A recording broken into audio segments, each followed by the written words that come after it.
Thank you. So I would like to speak on a new device. You know this device, a multi-layer flow modulator, to treat peripheral visceral aneurysm. You know that this aneurysm could be asymptomatic or symptomatic following complication, rupture, compression, thromboembolism, and most of the time is an atheromatous disease, but you can find aneurysm with FMD, arteritis, or other diseases, infection, trauma, etc. So indication for treatment, that's symptomatic patient, but sometimes also asymptomatic patient when you have large aneurysm, for example, for peripheral aneurysm, an iliac aneurysm greater than 30 millimeter should be treated, femoral greater than 20 millimeter, and for popliteal artery greater than 15 millimeter. So how to treat this aneurysm? Surgery, yes, but it's always at high risk. Endovascular procedure, classical procedure, cover stent graft, coil, but all these techniques have limitation, drawbacks, complication with endoleaks, branch, occlusion, aneurysm rupture. So that's the reason we use now the multi-layer flow modulator. And this stent, as I told you this morning, is a non-cover stent made with 2-3 layer, interconnected layer, and we can make a stent from 2 to 45 millimeter in diameter and in length from 30 to 200 now. So we can treat any artery from the brain to the leg and or aorta also, big aneurysm also. So we can implant this stent by femoral retrograde approach, femoral antegrade, contralateral, brachial approach if you want. How does it work, this stent? So you reduce the vortex velocity, you laminate the flow in collateral, you accelerate the flow, and you reduce the shear stress at the aneurysm neck. And if you have this kind of saccular aneurysm, you invert the flow. You invert the flow, and you have very quickly a thrombosis of this aneurysm. And we did in Morocco with Professor Benjeloun this cases. We treated a patient who had dissection type B. We treated the dissection with a multi-layer stent, and the patient is doing well now. And this patient had also a very large, huge iliac aneurysm. And you see that when without stent, you see the flow. When you implant a stent, you invert the flow. So you prove in humans that it's not only in a computer, but we prove in humans that we invert the flow. And you can see that we had a very quick thrombosis of this aneurysm. At 3 weeks follow-up, this aneurysm was totally thrombosed, and that's the result at 1 year. I don't show you the result on for the dissection, but the result is good too. When you have a saccular aneurysm with collateral branch, it's, we have flow recirculation without stent, but with a multi-layer stent, the flow is channeled to the branch, and we have a progressive collapse, and the branch remains patent, so you can cover any branch. In a fusiform aneurysm, you know that there are two pressures exerted in this aneurysm. The systemic pressure, which is the blood flow, you see on the red. This pressure is not the damaging pressure. The damaging pressure is the local pressure of the vortex, but it's a small pressure which can rupture, it can be the cause of rupture of this aneurysm. And when you place a multi-layer stent, you laminate the flow is accelerated into the branch, so you eliminate the damaging flow vortex pressure, you laminate and redirect its flow along the wall, and direct and increase the flow in the branch. So you prevent rupture. If you place a multi-layer stent in any aneurysm, you don't have any risk of rupture. You eliminate the risk of rupture. So what are the effects on collateral? You can cover any branch, and all these branches remain patent with, you can see at electronic microscope endothelial cell.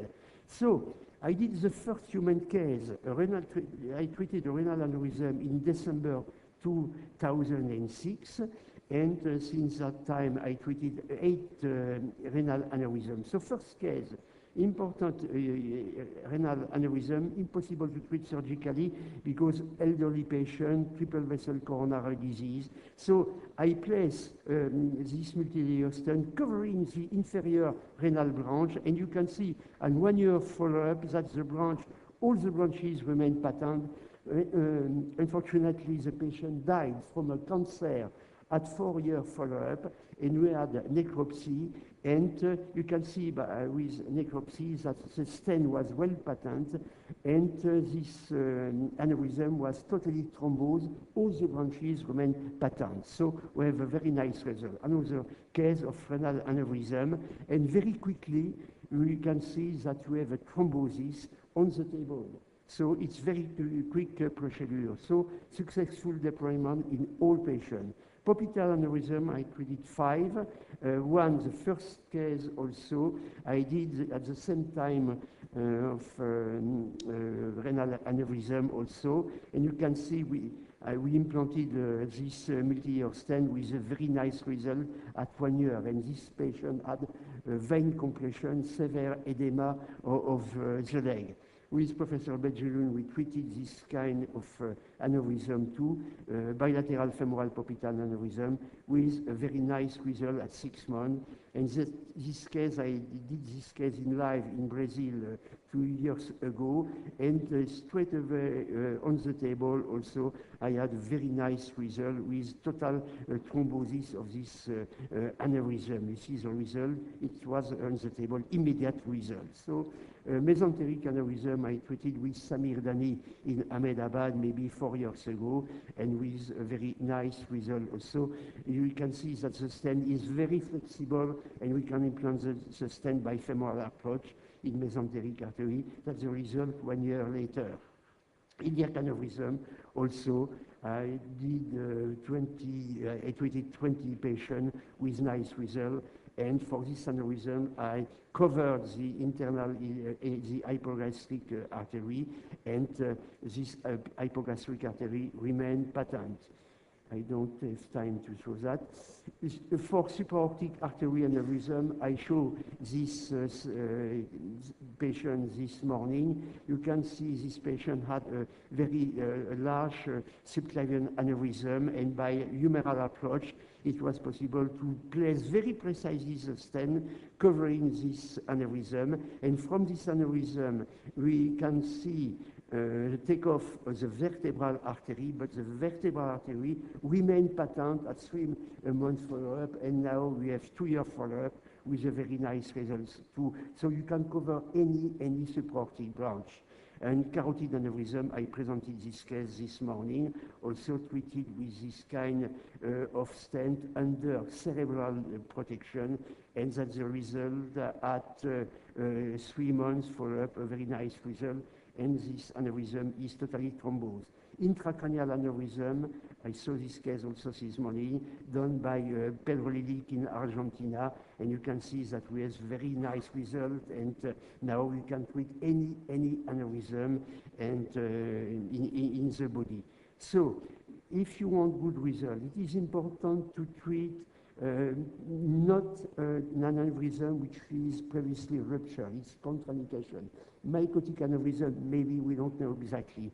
Avoid endolytic type 1. We have to cover very precisely proximal distal landing zone. So place this multilayer stent in an LC part. Not oversize the stent by more than 20%. Avoid endolytic type 1.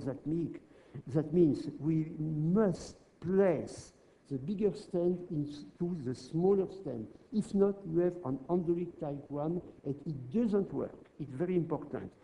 Adequate overlapping of the stent also, and you have to treat any branch stenosis before covering this aneurysm. That's mandatory. If you have, for example, a renal stenosis, if you treat an abdominal aneurysm, you have to treat the renal stenosis and double antiaggregant therapy. So for this aneurysm was interesting because I did the case in Slovenia, and you see big aneurysm. I placed 2 stents, and I was very happy. Nice result on the table. But 1 month later, you can see that both stents split apart and partially in the aneurysm sac. So I took again this patient, and with a catheter, I was able to recognize these two stents, place another third stent, and you can see the result at 3 months follow-up is perfect. So pay attention to have an adequate overlapping with the two stents to avoid this kind of problem. And you can see that this aneurysm is totally thrombosed. So to conclude, this stent represents an alternative to current device. It's now CE-marked. We have a reduction of local pressure, parietal stress, we preserve the collateral, and we have a progressive sac thrombosis and shrinkage, depending on the importance of collateral. It's a safe procedure, low complication rate, but we have to respect some guideline so to have good results. So it's maybe a breakthrough as a technique for the future, not only for peripheral, but I think for all thoracic thoracoabdominal aneurysm. You will see that with Professor Benjeloun. Thank you for your attention.